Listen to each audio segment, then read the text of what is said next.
Text-driven approach or text-based approach or teaching grammar through the text, how you interpret or how you conceptualize. In this approach, what this approach believes that grammar can be taught through the you by using the text that consists of particular grammatical structure. So even from the poetry, even from the extract of a story, and even from the extract of essay, and even from the extract of drama, we can teach the grammar. So it came into existence from the remedial purpose, that is to remedy the common problems of deductive and inductive approaches. वास्तवमा यो चाहिँ deductive र inductive एप्रोचको अगेन्स्टमा चाहिँ आएको चाहिँ एप्रोचको रूपमा चाहिँ यसलाई चिनिन्छ. And texts are equally useful for teaching vocabulary and reading comprehension too. I think I told you earlier. And this approach recognizes that language is the context sensitive, because you know that when we produce one sentence that might not carry the context. So I told you earlier the case of you are beautiful might also refer to ugliness of someone whom we are addressing that very particular language, isn't it? So, but if we consider the context, then only it becomes meaningful. So, as text does not only carry the isolated sentences, or it carries the peripheral sentences as well. Of course, there has to be some kind of connectivity between one sentence and the other sentence, one element and other element, isn't it? Therefore, and when we talk about the text, of course, there is inclusion of context as well, right? तपाईँले पक्कै पनि एक sentence मात्र पढ्दाखेरि त्यो सेन्टेन्सको context नआउन सक्छ, तर when मैले भन्छु कि I want to go to the bank for example, we may not well understand what that sentence convey the meaning, whether you are going to the riverside or you are going to the financial institution, isn't it? But if you just turn over your shirt up, so hot it is today. So at that time, if you use that expression and then you utter the sentence like, I want to go to the bank, perhaps no, that is sure that you are going to the riverside. But if you say that I have enough money today, I'm afraid of whether my money is stolen, then if you say that I want to go to the bank, of course you are going to the financial institution. So that there is in text-based approach, there is context, inclusion of context, and that context plays a very crucial role in shaping the meaning of the utterance that we have made and we are making, isn't it? So anyway, the basic assumption of text-based or the text-driven approach is that while teaching grammar, one has to present the grammar items in a particular context of language use so that learners get opportunity to understand and observe how the language is used in the real life too, real life situation. So that when we go through the text-based approach, we become able to understand the context as well. I think you know that the meaning of language varies from context to context, isn't it? But text-based approach brings the context too. In this regard, Thornbury presents three levels of context that the students can acquainted with. One is co-text, we call co-text भन्नुको मतलब चाहिँ the peripheral text. Simply to understand, co-text is peripheral text. As I told you that I have enough money today and I'm afraid of whether my money is stolen. These are co-text, and the main text is I want to go to the bank, isn't it? And next one is situational context or context of situation. So in fact here, what the speakers know about what they can see around them. So context has also be observed here in the context-based approach, so that the deductive and inductive approach might only focus on to produce the language and grammatical well-formed sentences, but text-based approach also familiarizes the students or the learners with the context where a particular piece of language is used, isn't it? And next one is cultural context. You know that the meaning of language might vary according to culture as well. Simply, I want to give you example that if you take the example of color spectrum, how many colors do we have? Have you yet counted? But I have not counted it. है किनकि मलाई फेरि यो colour पनि यताउति यो कुन के कसो भने त्यही साह्रो मतलब छैन. But if you have counted the number of colors that we Nepalese people take into consideration, perhaps more than 10. I simply say more than 10. One of the languages spoken in Africa, that is Hopi language, that has only two terms to refer to or to understand a whole system of color. किन भन्दा तिनीहरू कल्चरमा त्यही available छ, सकिएको त हो कि होइन.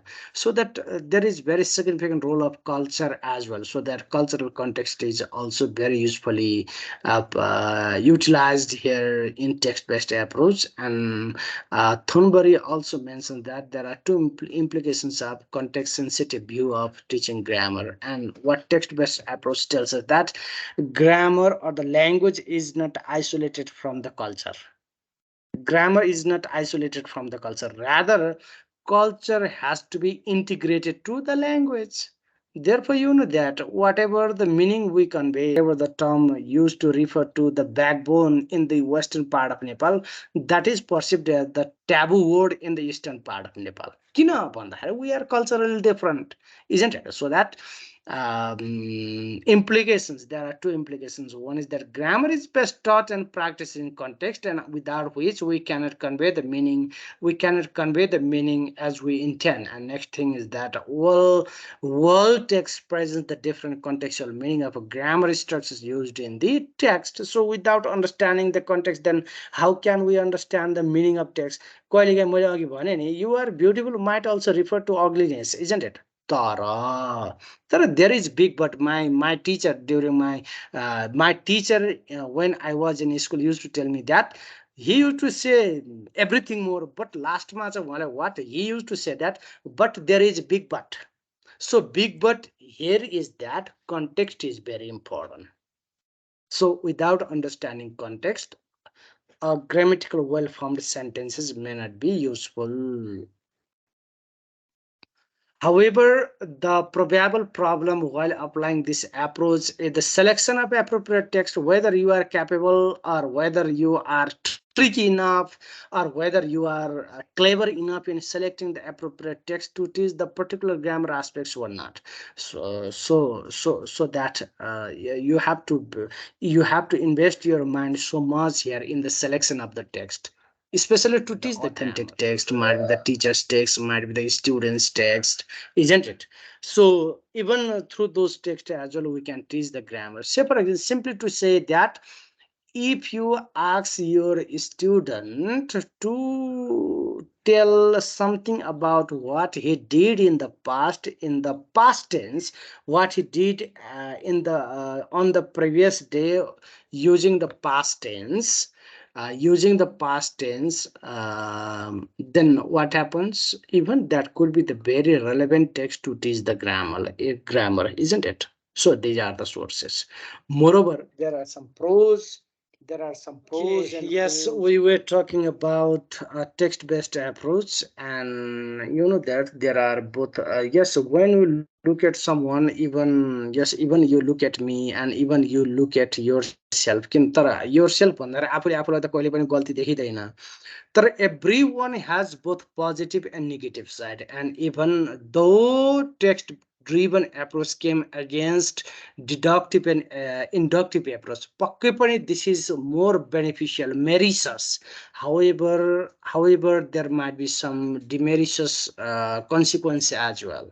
Therefore, we are going to talk about the pros and the cons of text-based approach.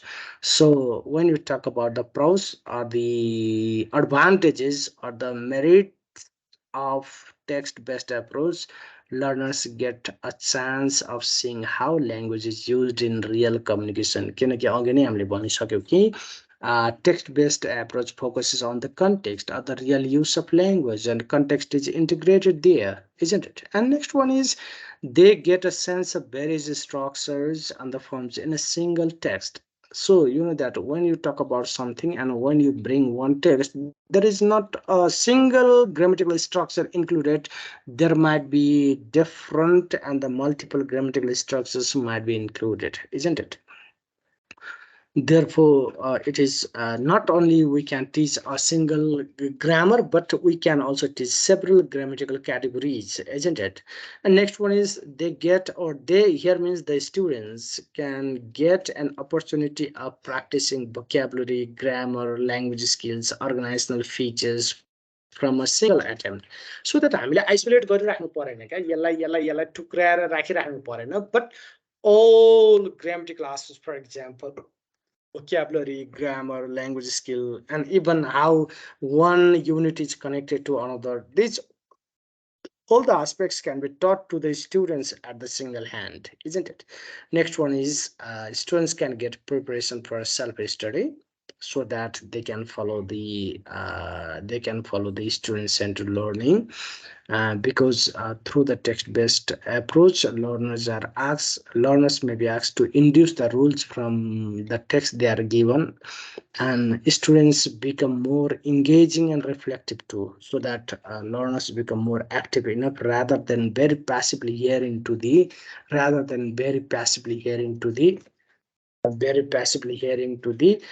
teachers, isn't it? And if we talk about the cons of text based approach, it is of course it is difficult, किनकि हामीले चाहिँ we have been trained and we have been practiced to teach grammar and to learn and to teach grammar through deductive approach. So तपाईहरुले पनि क्लासमा जान बित्तिकै एकैचोटि झ्याप भई चाहिँ you give the rules, you write the rules of grammar on the board, thereafter you give the examples, and you might ask your students to practice the you might ask your students to practice the exercises. हामी त्योबाट चाहिँ आएका हुन्छौँ कि deductive approach अथवा deductive माध्यमबाट आएका हुन्छौँ, so that whenever we try to implement new things, of course it is challenging. That's why it is difficult enough, and all texts may not be comprehensible to the students. So that I told you earlier that in the selection of a particular text, you have to be very tricky enough. Even you have to be very clever enough and very sensible enough to, not only tricky त त्यो तास खेल्ने जुवाडे पनि tricky नै हुन्छ, त्यस कारणले त्यो tricky भएपछि उसले जित्छ।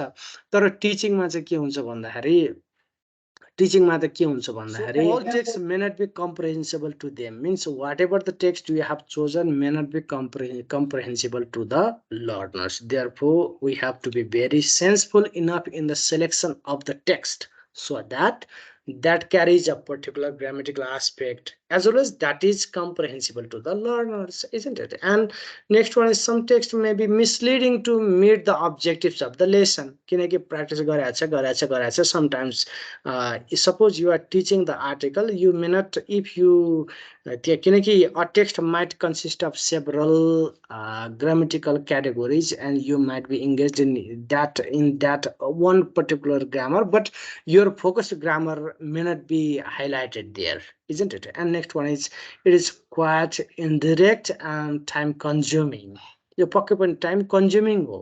के को भन्दा डाइरेक्टली हामीले एकचोटि रुल दिएर चाहिँ विद्यार्थीलाई चाहिँ पढाउनु कति सजिलो छ, तर यो टेक्स्ट पढ अनि यहाँबाट चाहिँ यसो गर उसो गर भन्दाको यो निकै नै डिफिकल्टी नै छ, isn't it? And next one is it is less effective for the young learners. young भनेको especially I'm focusing here to the beginners, किनकि they do not have sufficient meta language and they cannot analyze the text. That's why it might be difficult to the young learners.